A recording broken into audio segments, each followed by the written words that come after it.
कुरुक्षेत्र का प्रबंधत्व। कुरुक्षेत्र की प्रबंधात्मकता एक विवादास्पद प्रश्न रहा है। इसमें विभिन्न लोगों के अलग अलग मत हैं, जिनमें प्रमुख रूप से डॉक्टर शंभूनाथ पांडे इसे एक महाकाव्य मानते हैं, तो डॉक्टर प्रतिपाल सिंह इसे खंड काव्य कहते हैं। आचार्य विश्वनाथ प्रसाद मिश्र इसे एकार्थक काव्य कहना पसंद करते हैं, तो डॉक्टर नगेंद्र इसे एक चिंतन प्रधान लंबी कविता कहते हैं। इसी के साथ कांति मोहन शर्मा कुरुक्षेत्र मीमांसा में इसे प्रबंधाभास कहते हैं।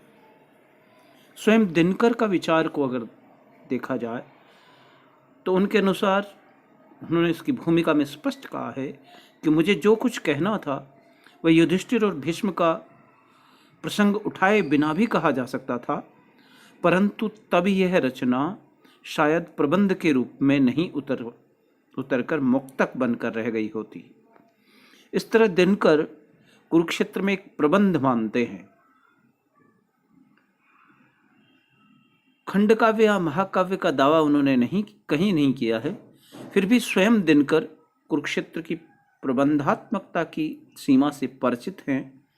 अतः वे आगे लिखते हैं कि कुरुक्षेत्र की प्रबंधात्मकता उनके वर्णित विचारों को लेकर है, और यह भी कि कुरुक्षेत्र को प्रबंध रूप में लाने की उनकी कोई निश्चित योजना नहीं थी।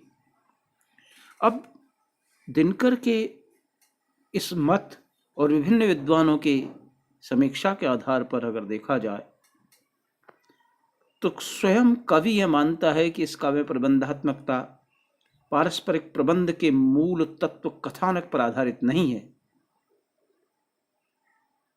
पारंपरिक विचारों के तारतम्य के कारण है। इसमें बल्कि विचारों के तारतम्य के कारण प्रबंधात्मकता है। वस्तुतः कुरुक्षेत्र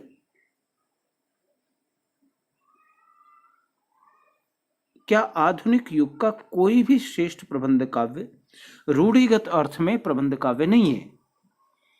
आज कथानक घटनात्मक की अपेक्षा भावात्मक विचारात्मक ही बनकर रह गया है। कामायनी की प्रबंध योजना भी पुराने निकष पर सफल नहीं उतरती। विचार और भाव अब स्थूल कथानक को चाट गए हैं। इसलिए कुरुक्षेत्र की प्रबंध योजना को भी हम पूर्व प्रचलित रूढ़ धारणाओं, कथानक की अनिवार्यता, घटना विकास, पात्र नियोजन, मार्मिक स्थलों की पहचान, नाटकीयता, संबद्धता, विविध वर्णों का विनिवेश एवं अन्य कलात्मक अवधारणाओं से नहीं मान सकते। कुरुक्षेत्र इस पारिभाषिक रूढ़ अर्थ में प्रबंध काव्य नहीं है, परंतु यह भी स्पष्ट है कि इसमें प्रबंधात्मकता के कुछ तत्व अवश्य हैं।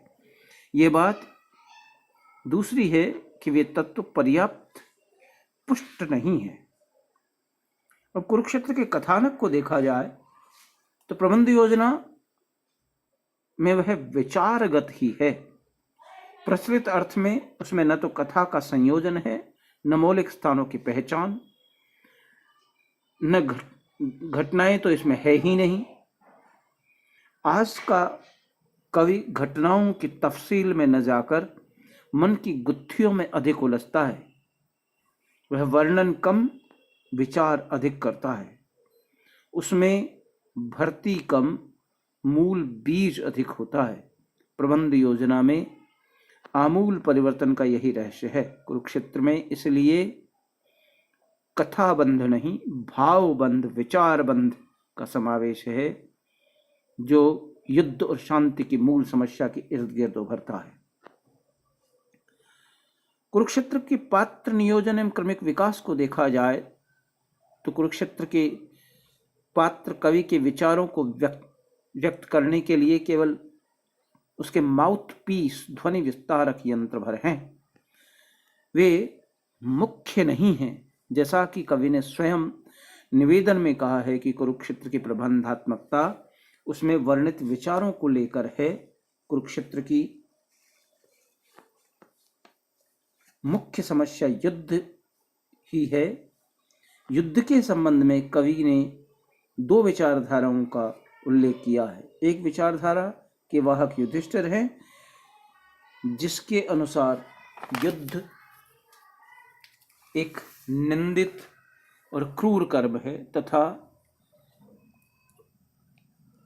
उससे अच्छा यह है कि आदमी भागकर कहीं वन में चला जाए, उसे लहू सनी जीत अशुद्ध लगती है। दूसरी विचारधारा के वाहक भीष्म हैं। इनके अनुसार ज्वलित प्रतिशोध पर खड़ा युद्ध पाप नहीं बल्कि पुण्य होता है। इसका दायित्व उस पर है जो अनीतियों का जाल बिछाकर युद्ध को आमंत्रित करता है। इस प्रकार केवल युद्ध की समस्या पर इन दो